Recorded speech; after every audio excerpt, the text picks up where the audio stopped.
Hi, in the previous video we discussed the phenomenon of foreign fighters in Syria and Iraq.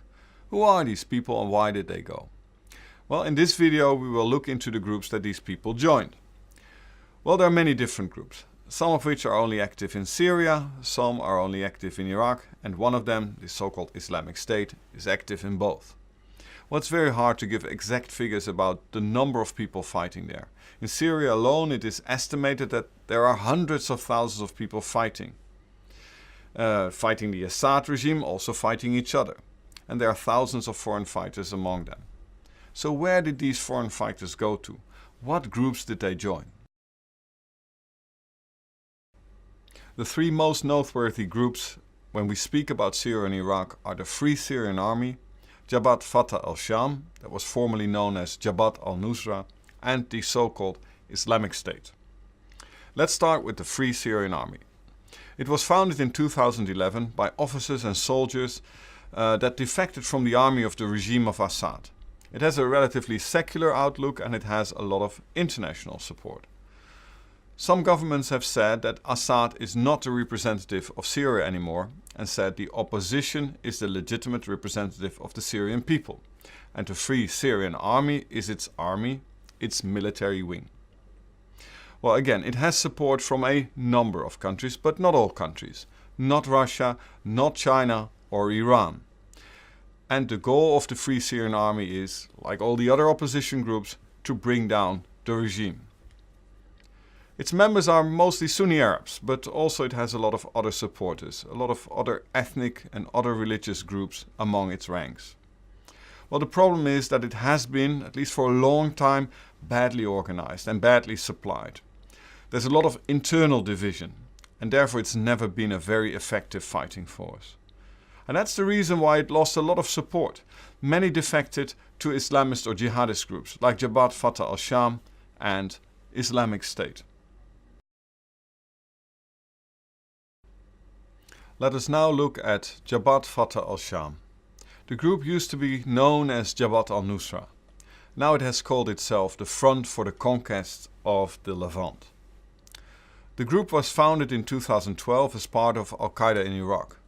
The organization thus is clearly linked to Al-Qaeda and has an agenda that is very similar to that of Al-Qaeda. And the name change in 2016 to Jabhat Fattah ElSham is explained by the leaders as a break with Al-Qaeda. Well, if this is really the case or not, or maybe it's just a name change and nothing more, that remains to be seen. What do we know about this group? Well, like the Free Syrian Army, it is also fighting the Assad regime, but more on religious ideological grounds. And its goal is not only to topple the regime, but also to create an Islamic State in Syria and a caliphate in the Levant. Well, the Levant is the name of the region comprised of the territories of Syria, partly Turkey, a small part, Lebanon, Jordan, Israel and the Palestinian territories. The organization has been designated a terrorist organization by a number of countries, among them the United States. But more importantly, it's also on the UN list of terrorist organizations. Its tactics and modus operandi include suicide bombing. And it has clashed in the past with many other groups, including the Free Syrian Army, as well as the Islamic State. Well, among its ranks are many Syrians, but also it has attracted a large number of foreign fighters, including foreign fighters from Europe. Hundreds of them went to fight with Jabhat Fattah ElSham, but in 2014 many defected to other groups, mainly the Islamic State, that was then seen as to be the most powerful fighting force.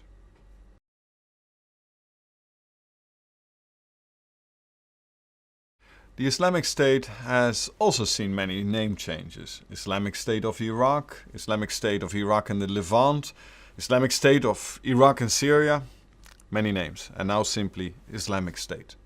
Well, the group is also called Daesh by those who do not wish to give them the label of Islamic State, which not necessarily is something negative. Okay, so what is this so-called Islamic State? What is IS?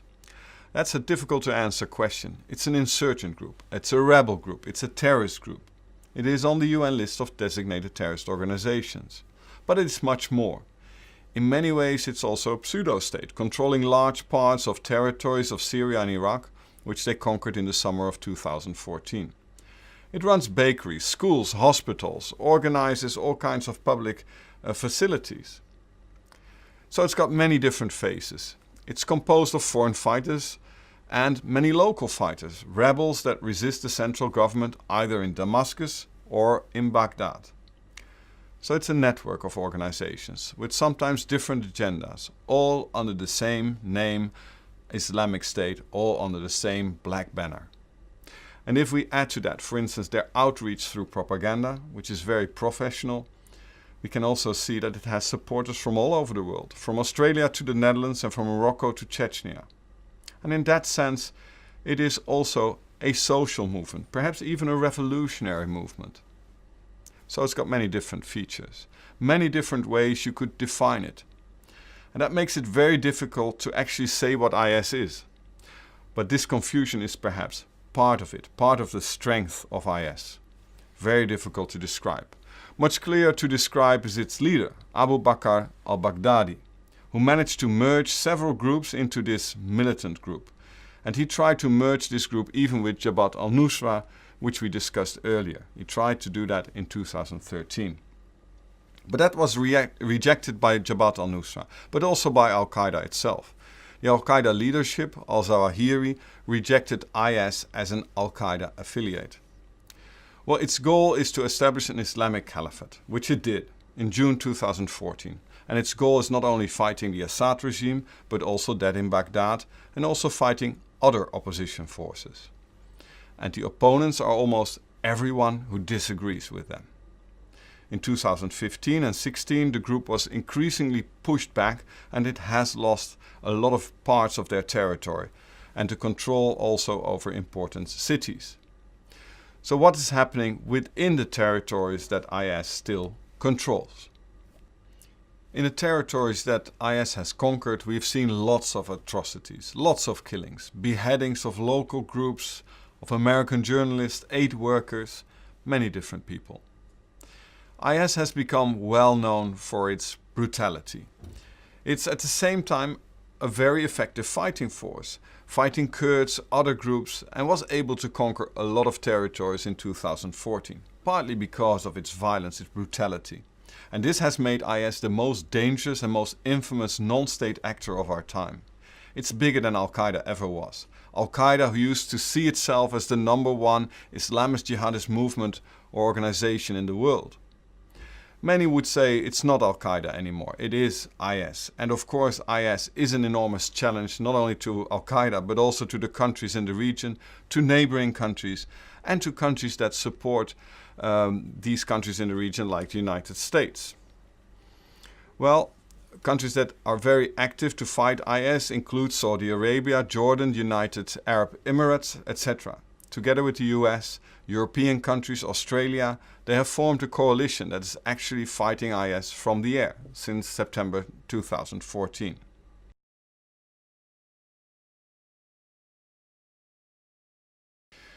Well, now we will look at what the foreign fighters are doing in Syria and Iraq. Those who joined Jabhat Fattah ElSham, Islamic State or Free Syrian Army, and the many other groups. Well, here's a list of relevant activities. One is being bored and waiting. Warfare is not 24/7 at the front. So many are bored and waiting for what is happening.